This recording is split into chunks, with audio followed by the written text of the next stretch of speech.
Well, you're now going to hear from Mark Ormond and NilaKanthi Ford. Mark's the co-founder and managing director of Tribe Culture Change, and Ella works as a consultant. Tribe helps organizations by transforming culture through engaging and enabling people. And they've been doing this for over 20 years. Some of their clients include National Grid, BAE Systems, Mondelez, Carnival, Tesco, and BT. Tribe uses a blended approach that includes elements of strategy, psychology, engagement, coaching, creative communications, and technology. And they've seen really good results. Organizations have reduced accidents and incidents and improved the quality of products. So please join me in giving both of them a warm welcome. Okay, over to you guys. Thank you. Super stuff. Thanks, James. Can you hear me okay? Yeah, we can hear you fine, Mark. Yeah. Perfect. I've turned my webcam on. I don't know if people can see that. I can't see myself. I can see you. We can see both of you as well, yeah. Okay, it's not coming up on my screen. Anyway, brilliant stuff.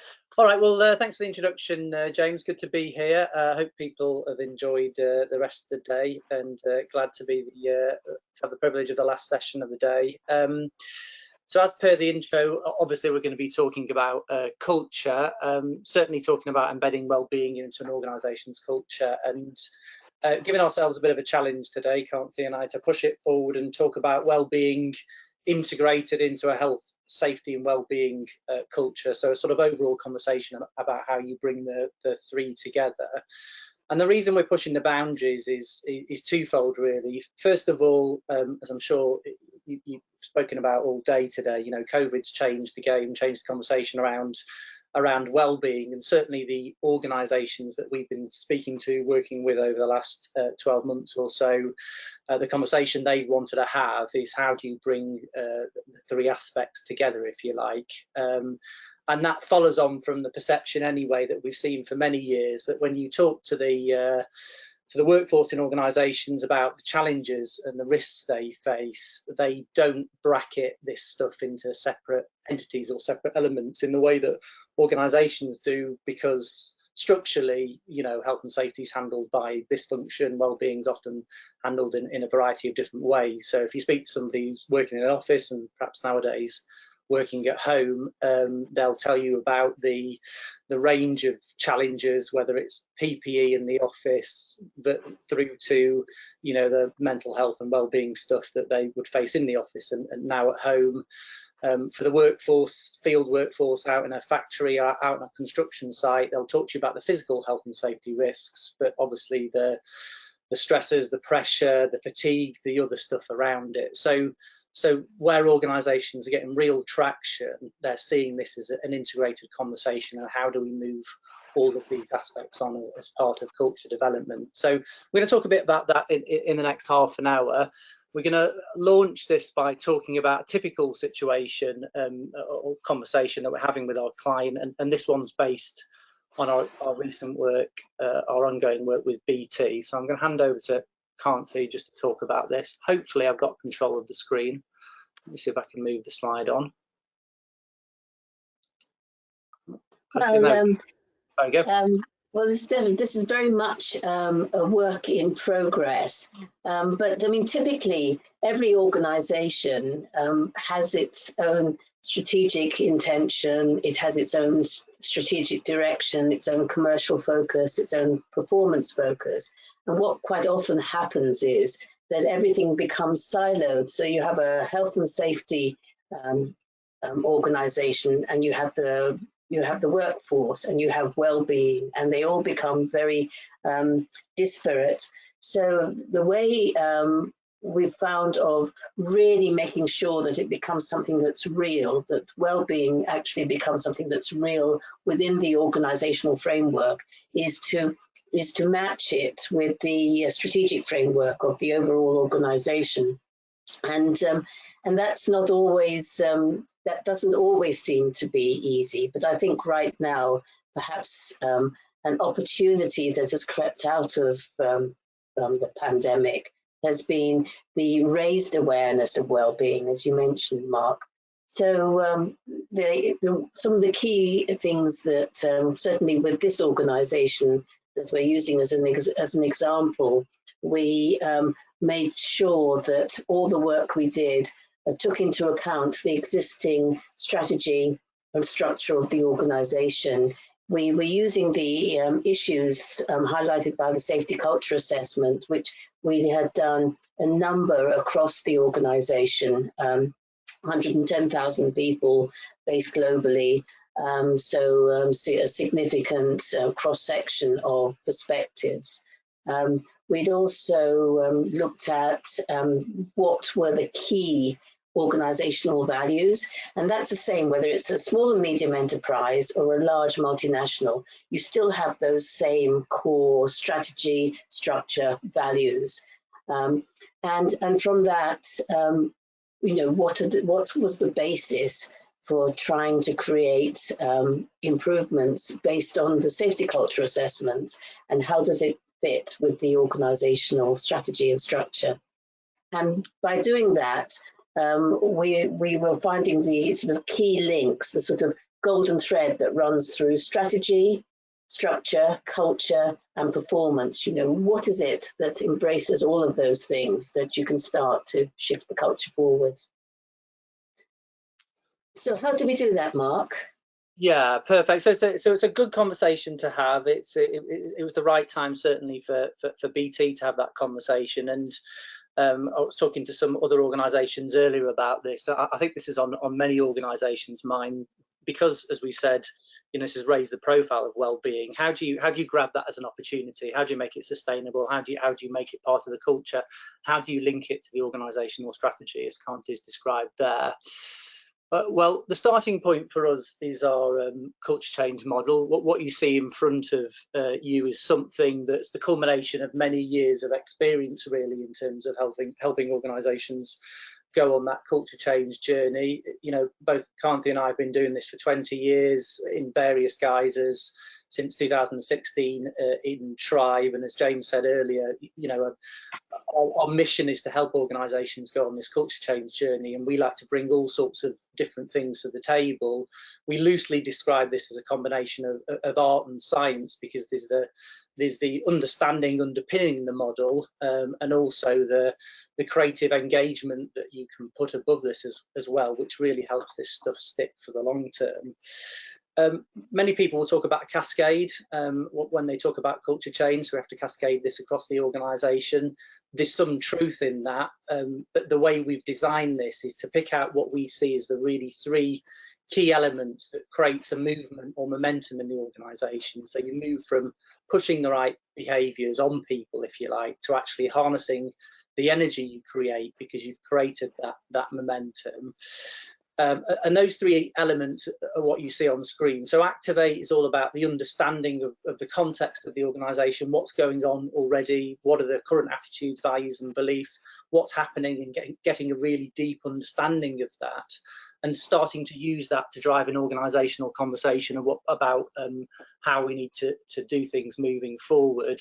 Lots of organisations like to jump to the motivate stuff. That's the really fun stuff, the films, the tools, the workshops, the tangible stuff that you can get your hands on, without doing a really effective job of understanding attitudes, values and beliefs, and getting that right engagement, having that right conversation, creating that platform. It's very difficult to do something in that motivate arena that sticks. And part of activate is understanding what behaviours are sticking with people at the moment, and the kinds of things that we need to do to move them forward, which is all about motivate. If you get that right, the activate conversation, the activate part of it, then with motivate you can have a lot of fun. There's all sorts of different things that you can do to engage people, and what's been great to see, certainly in the wellbeing space, is a whole range of really interesting and brilliant stuff to engage people in a different conversation. It's almost like we've let the shackles loose from health and safety that has been quite traditional in terms of the stuff that we've done over the years, whereas wellbeing in some respects has been a little bit more forward thinking.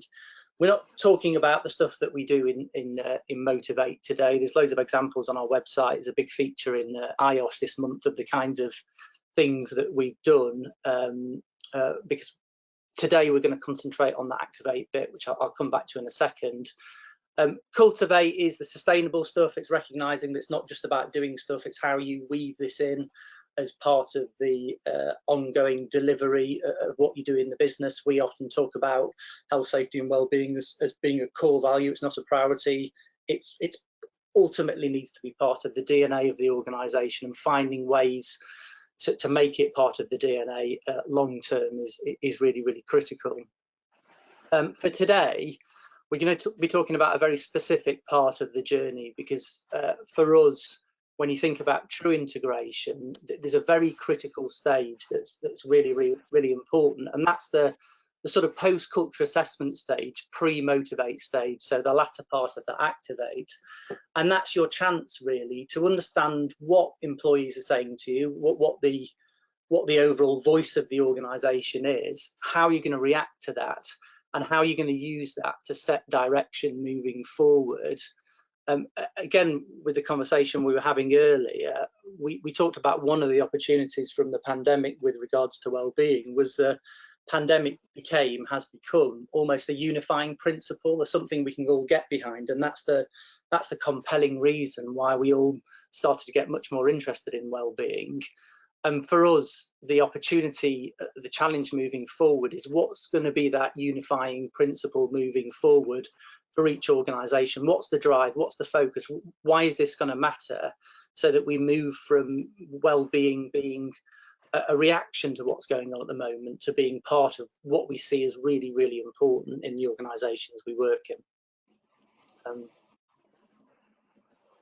And just to outline how important that step is, what you're seeing in front of you is the culture journey we see organisations go on, and some of the thought process that we go through when we start to apply that activate, motivate, cultivate model. So what you're seeing in front of you, it's a fairly simplistic journey model. You might have seen versions of this before.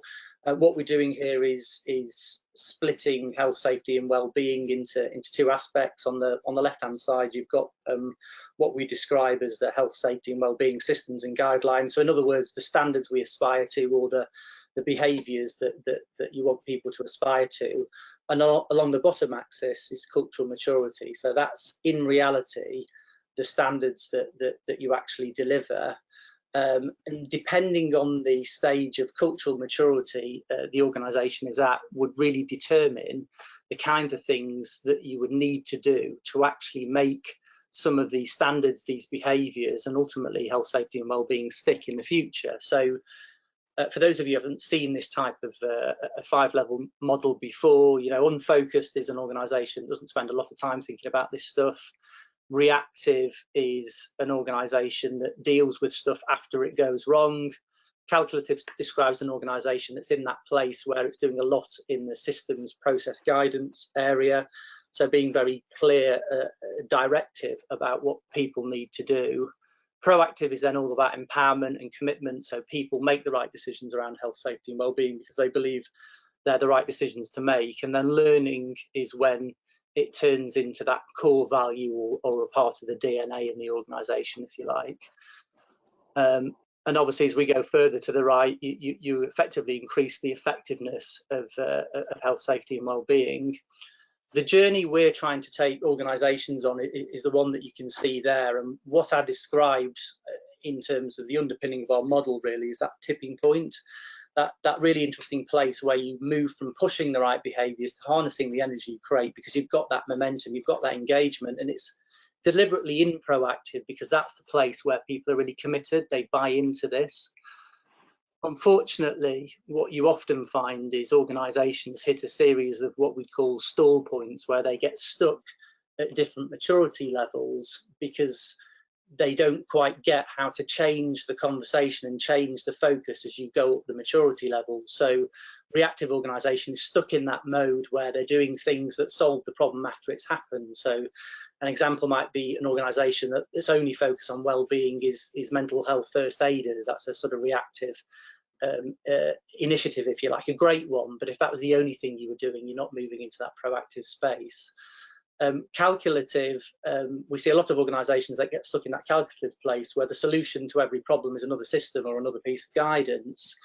And the opportunity for many organisations is to move from that calculative space where it is about systems and guidance and the stuff that you do need, through to focusing more on people, which is proactive empowerment, engagement. How do you actually shift that focus in the organisation to that?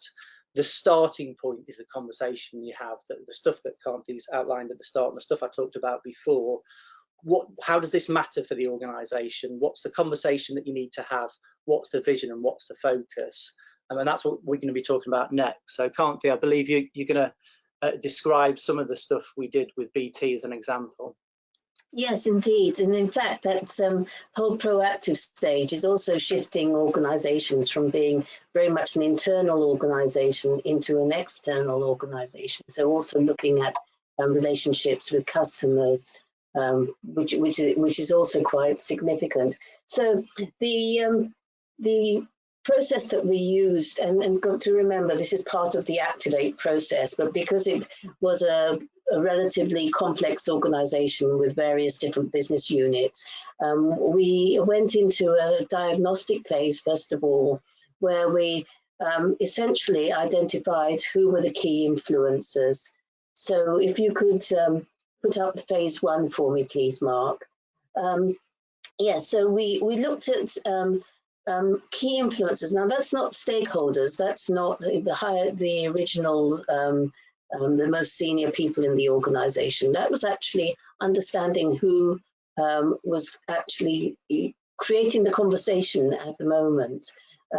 We carried out structured interviews with individuals who are both stakeholders or influencers, and then we carried out a series of workshops where we gave people the opportunity to understand what the baseline was, but actually work through what was really going on in their roles in the organisation in order to get them through to a space of, what could be possible. But it also helped us identify what were the internal initiatives and also what were the key challenges. And then in phase 2, it was very much about taking all of that information and feeding that into workshops where a vision was defined, a sense of direction was created, and also how it applied to other internal initiatives, in terms of the HR frameworks, the HR strategy, and then of course, actually stress testing that vision, seeing whether the health, safety and well-being vision was going to be fit for purpose by running through some case studies, running through some real kind of interactive exercises to get people to think about the implications of what they were committing to. So it wasn't just a set of words, it was also looking at the aspirational future culture, the proactive culture, and what would be involved in delivering it. And then, which is a phase that would immediately follow, because we're talking about Activate, is developing a really detailed roadmap. So that's not just a project plan. That would be a roadmap that ticks, that aligns to the safety culture assessment, so the initial baseline. What were the issues that were raised, and ensure that roadmap would address those quite successfully. And all the way through each of these stages, of course, there would be review, make sure it's the right thing, make sure that it will fit with everything else.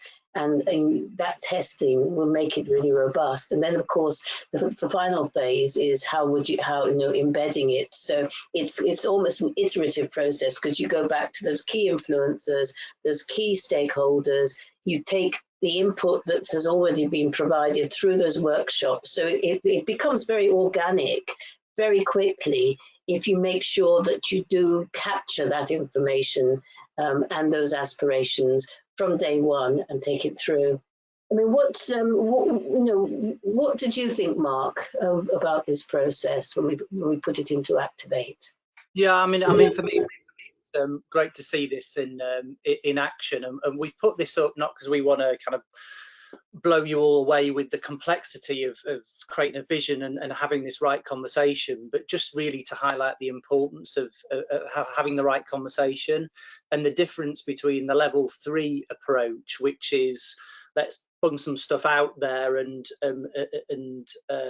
you know, put a new tool in place, put a new something in place to solve the challenges we've got, and the organic nature of the conversation that you need to have to actually make this stick in the organisation.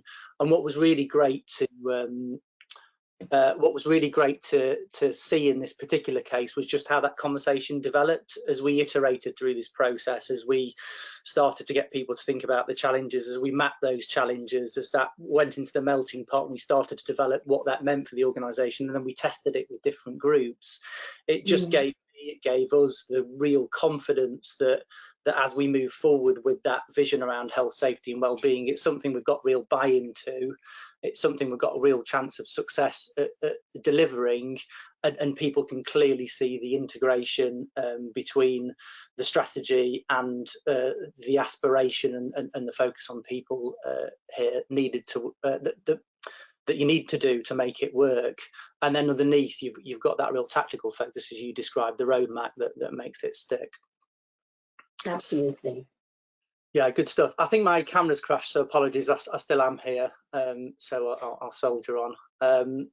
So what we're sharing next really is the output from some of that stuff. So clearly neither of these are BT examples, but as Kanthi said at the start, the BT stuff's in a sort of work in progress at the moment, but thought really relevant for today's conversation. The two examples you've got here in front of you, we wanted to show these because it really brings to life the output of some of these conversations, and crucially how organisations can use these as great conversation starters for the importance of this stuff and what matters on a day-to-day basis when it comes to behaviours. So on the left-hand side, you've got a piece of work we did with BIFA. This was all about health, safety and well-being and their aspiration in terms of taking it forward, and we had a great conversation with them post the culture assessment, the work we did with them about the things that mattered. The opportunity they saw was how do you bring the different groups together in the organisation, hence Safe Together, and specifically managers and workforce, how can they integrate better?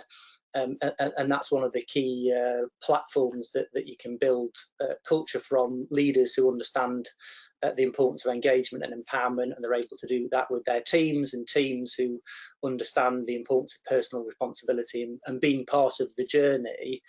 What they had previous to this piece of work was a brand called I for Safety, which was really great, and when we did the culture assessment we could see that it had moved them forward significantly. The opportunity to move it forwards further still was around this piece, this Safe Together. So what you'll notice around the outside is what we call the pact there. So previously the behaviours were very specific to the workforce. Now the pact brings to life the two sides of the story. So what do we want the workforce to do? And if we want the workforce to do that, how can leaders support that and really bring it together? So we want people to do it safely, and if we can't do that, we won't do it, and that's the commitment for leaders. We look out for each other.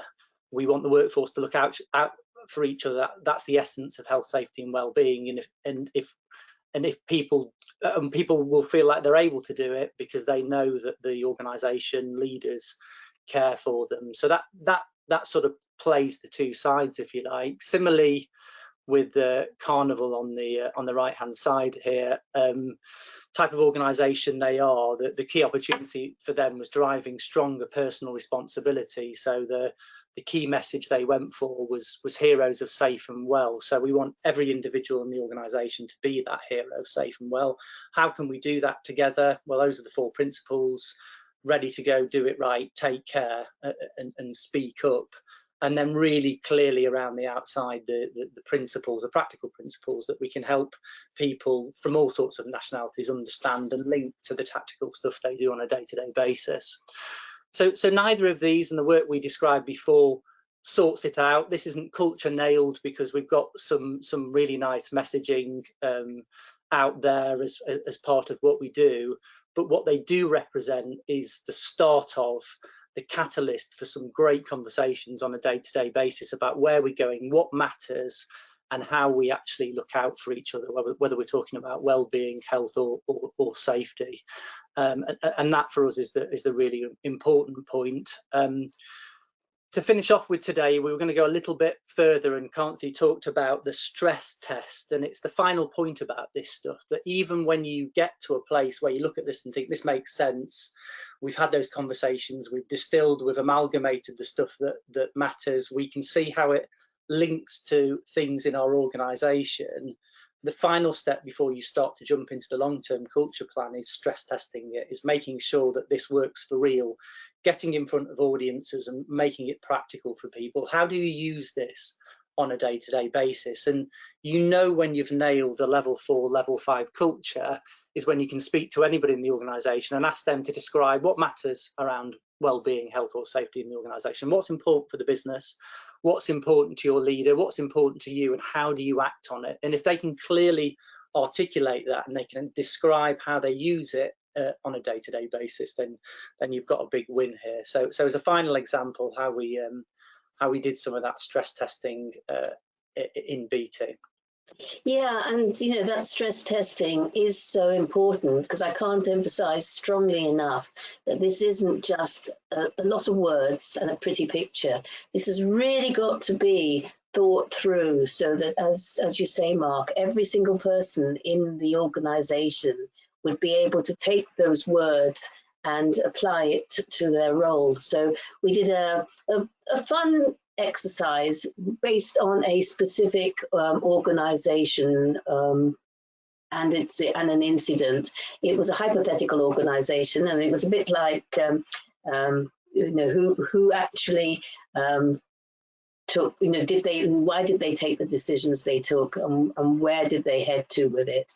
And we tested it against all sorts of different scenarios, as you can see on this board. And every single person who was part of the stress testing, and we did several sessions, had to take ownership for one of those characters, and how that would pan out in the current culture, and how that incident would pan out in their aspirational culture. As I say, it's still a work in progress. So yeah, that's really as much as I think we can describe at this stage. Have you got anything else to add, Mark? No, just to say, I mean, I love this stuff. I mean, it's almost like you're trying to get people to play Cluedo and work out what happened, and we kind of do a bit of a switcheroo here on people when we do the session. You're deliberately a little bit provocative in terms of who's most accountable for this incident, and the culmination of this is a recognition that everybody's got their part to play. Actually, whether we're talking about well-being outcomes or health or safety outcomes, everybody's got a part to play in driving a stronger culture, and that conversation we can test against the specific behaviours and the vision that we've put together for this organisation. And you find that people walk out of these sessions, first of all, with a greater depth of understanding as to how this stuff builds up, and secondly, with a much greater sense of commitment towards what they're seeing, because what they've not been given is a one-way communication about what we're doing around health and safety and well-being in the future. They've been part of that conversation at some level. They've internalized it, they've made it practical, and they understand how they can be part of that. It's about enablement and empowerment, really, as well as engaging them. Absolutely, it's completely about engaging people, but people understanding how their behaviours impact on others.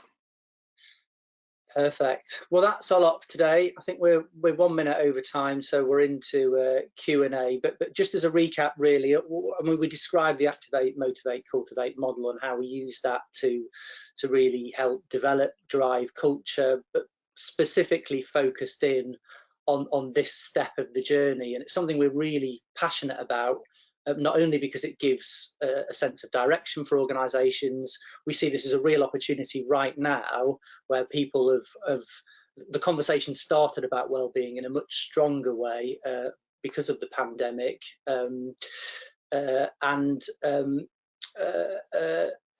yeah, I mean, and it's so often missed, I think, by organisations. So yeah, that's it, I think. Anything else you want to add? No, I think I'll be really interested to take some questions while we still have the chance. Okay, Ella and Mark, thanks very much for that. I do have a few questions that have been asked by our audience. And we're going to go actually start with the very big, and then we're going to move to the very small. But here's the very big. So, how do you create a consistent culture change in an organisation which is multinational and operates in different countries with different cultures? You weren't kidding about the big conversation. How long have we got to answer these questions, James? About 30 seconds. Yeah, okay, perfect. All right. How do you create consistent culture? It's about recognizing the conversation you need to have at different levels. So to use BT as the example, you know, as in many global organizations, you've got structures at different levels. You've got the central structure, the senior leadership team, and the central functions is what they call it, and then you've got the various CFUs, the different business units. And the way we're driving the conversation within BT is to make sure we're really clear at that top level, that strategic level, and we've got the right strategic influences involved in that conversation, as Kanthi describes. And what that's giving us is a guidance and a framework and something that they can connect at their level. It's then about taking the conversation to the different parts of the business. So if that's where the overall conversation of the business is, and the overall aspiration for the business is, what does that mean for the CFUs in the context of their work? And actually the picture, the vision, the messaging they have at that level, you can draw a link between the two, but it will be very specific to each of those CFUs and the types of work that they do. And then underpinning all of that, this high-level roadmap, this high-level actions at the central functioning level, and then CFUs, they again need to break that down practically for them. So it's making sure that you have that conversation, you spend that time, and you recognise what each individual needs at each level of the organisation. And then beyond it, it's the cultivate stuff. And there's a lot of stuff that goes into sustainability that I can't describe now, but that's all part of that journey that I talked about earlier, recognising the maturity. As the maturity moves on, what are the kinds of things we need to do that's appropriate to take each individual on that journey moving forward. And it's also very much about, you know, once you have that strategic engagement, is understanding what the cultural, as in the national cultural impact on that strategic engagement is. And in fact, in our roadmap, you know, there's some tools we use, we call, you know, cultural connectors, so that, you know, we're building that into that ultimate roadmap in order to make sure that it's a global strategy and there's a global intent, not just country centric. Thank you both very much. And like I said, we're going to go opposite end of the spectrum now, because we've got a couple of questions, as we've had throughout today, actually, from people that are at much smaller companies. Yeah. And they've said, this is quite detailed for a small company. What do you recommend a small company focuses on? Well, it is quite detailed as an approach, but some of the principles remain the same. So hopefully what you took from the presentation is the importance of having the conversation about the direction of travel. So working with a small organisation at the moment, I mean, the number of employees, 50 or 60, something like that. And the opportunity we've got there is to get everybody in the room and almost crowdsource what the vision is and what we want to do moving forward. And it's giving people the space and the time to do that. So rather than having to go through lots of layers and bring loads of different groups together, it's actually really easy or much easier to grab people with that initial conversation and almost do that contracting together as a whole organisation. So getting that vision, getting that picture, getting that agreement, and then still having that concrete plan together. Those are the key principles that I'll be focused on alongside that intervention. I would slightly push back about it being really easy because in fact, the smaller the organisation, the larger the personality and the bigger the influencers will be. So being really clear about who are the influencers, who are the stakeholders, and then making that happen. So although, yes, that does look like a very complicated process for a large organization, you can still distill down all of those elements for a smaller organization. And it can be tougher when you've got less people, because everybody will have different perspectives. So, yes, having a clear process is always important. It is. Sorry, Kanthi, just to clarify, the change isn't easy, but the logistics are, and that's what I meant. Indeed. Okay, thanks very much, both. Again, we've got a couple of questions which talk about combining different programs together and whether or not that would be a good thing. So, for example, one says, would it be practical to utilize a behavioural safety program to aid in embedding wellbeing into an organisation's culture, or would this be detrimental to both programs? Yeah, so I think it depends on the context and the situation. You absolutely can, and we have done, and actually we've built on good behavioural principles, whether that's traditional behavioural safety or behavioural conversations, to leverage what's there in the organisation and build well-being on the top of it. The caveat to that is the perception around that programme within the organisation. So if it's really embedded, if it's really successful, if people see that as a net benefit, then absolutely integrate the two. If you've got challenges with existing programs and there are difficult perceptions around it, and you try and bolt something else in there, then you're going to have a problem. So I think it depends on existing perceptions. What I would say, though, is whenever you're trying to introduce something new, you have much more of a chance of success if it's building on existing things that are happening in the organisation. So you're not asking people to do different things, you're enhancing what they're already doing. Absolutely. It's all about complementary activities rather than conflicting activities. Okay, great. I think we've got time for a couple more. So the next one is, it says, Mark, when you had your camera on, you both looked like you were sitting in the same position in the office. Are you socially distanced?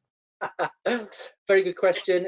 That picture, for those of you who got eagle-eyed, that was taken back in the summer, so it's a very sunny background. So the weather never changes in our Gerrards Cross office. So we are sitting in the same place, but with it's a picture rather than being in the same office, and we just do that for consistency. That's all. Okay, and the last serious question this is now, which is, how do you deal or cope with the "we've tried that before and it didn't work" attitude when implementing change? Oh, that's an interesting one. Kanthi, I'd be interested in your view on that one to kick us off. How do I, we've seen it all before. It's back to that engagement piece. You know, everybody has a perspective, and that exercise I described in the very first instance,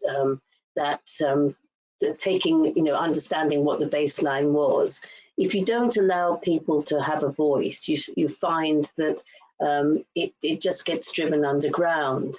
And likewise, I can't say often enough that if you've got to remember that if you're engaging at strategic level and at senior level about an initiative, when you start to engage the wider workforce, you've already had that thinking time to work through what you're planning to do, why you're planning to do it, and how you're planning to do it.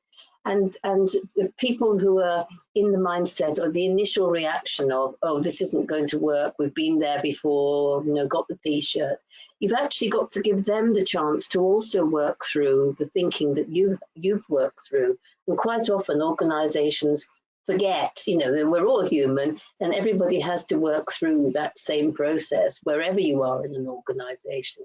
And that isn't taken into account. So, it's about engaging. I think that's probably the best answer I can give you. Yeah, it is, and just to add to that, I mean, that's as you described there, it's a key part of the conversation. If we know that perception's in place because we've talked to people about it before starting off, that's something that whoever's driving the change has to face up to. They have to understand the reasons why things have failed in the past and be really focused on it. I mean, one of the reasons that these things do fail is you don't have enough depth in that initial conversation around what this is going to take. How is the change going to stick? So beyond the initial excitement and the launch and doing stuff, how are you going to make it sustainable and work past the barriers that are naturally going to occur there, and make sure it's focused and it's simple and it's straightforward, so you don't lose yourself in complexity. So that the depth and the quality of the engagement, as you described, Kanthi, is really, really important. Okay, right. I mean, we're just about out of time, so just up to me really to say thanks very much to both of you, Ella and Mark, for a really informative final session to the day.